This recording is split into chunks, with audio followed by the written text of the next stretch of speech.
खड़ा होना पड़ेगा, क्योंकि मुगलों से हमारे महाराणा प्रताप जी ने जिस प्रकार से युद्ध किया था वह कोई पराक्रम कम नहीं था। उस समय में भी मुगलों से हमें युद्ध लड़ना पड़ा। उसमें महाराणा प्रताप जिस प्रकार से उन्होंने अपनी वीरता का परिचय दिया, शौर्य का परिचय दिया, पराक्रम का परिचय दिया, हम उनका गुणगान करने के लिए बैठे हैं।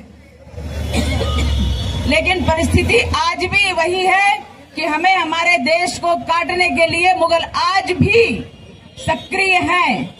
आपने देखा होगा पहलगाम में किस प्रकार से नरसंहार किया। ऐसा नहीं कहना चाहिए कि आतंकवादी थे पाकिस्तान के, तो पूरे ही आतंकवादी हैं, लेकिन जो हिंदुओं की जाति पूछकर, जो हिंदुओं का धर्म पूछकर, जो हिंदुओं की परीक्षा लेकर बहनों का सुहाग उजाड़ा है, माताओं का सुहाग उजाड़ा है, ऐसे आतंकवादी हमले को, ऐसे आतंकवादी आतंकवादियों ने जो नरसंहार किया, उसको हम सीधा सा ये कहेंगे कि मुसलमानों ने हिंदुओं पर आक्रमण किया। और जब ऐसे आक्रमण होते हैं तो हिंदू भी मुसलमानों पर और मुसलमान आतंकवादियों पर आक्रमण करे, ऐसा हमारा आह्वान है। हमारा नेतृत्व कम नहीं है। चला गया वो शासनकाल जिसमें भारत के प्रथम प्रधानमंत्री देश का विभाजन करने के पश्चात जब उनकी लीला अंतिम होती है तो उस समय यही पाकिस्तान बड़े दोस्ताना, बड़े याराना संबंध थे। इसी पाकिस्तान का झंडा आधा झुक जाता है। क्यों?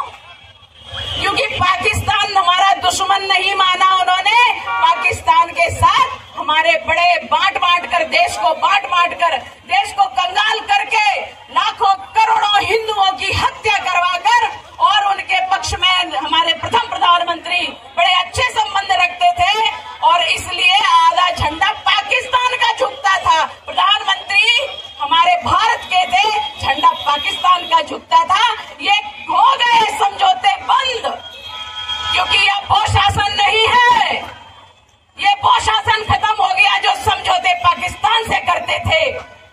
आतंकवादियों को शरण देते थे, आतंकवादियों को बुला कर जी कहते थे, और ऐसे जी कहने वाले बहुत से विधर्मी हमारे देश में अभी भी पनप रहे हैं। ऐसे विधर्मियों को भोपाल में हमने बड़ा आनंद चखाया था। भोपाल का 2019 का चुनाव वह चुनाव नहीं था, वह धर्म युद्ध था, और वह धर्म युद्ध धर्म ने जीता, विधर्मी का नाश किया।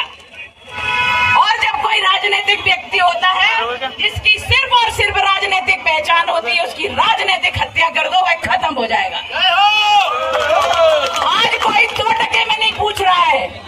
जहां वो जाता है वहां लोग कहते हैं बंटा ढार होने वाला है, बंटा ढार हो गया। अब क्यों बंटा ढार आ गया? और ऐसे व्यक्ति इतना बेशर्माई कि सुन कर और मुस्कुराते हैं। ये कब हुए किसके? इस देश में खाए पिए खिसके। ऐसे विधर्मियों का हमारे देश की जनता चुन कर उनको जवाब दे, कांग्रेस का सुपड़ा साफ करे। आज इस युद्ध में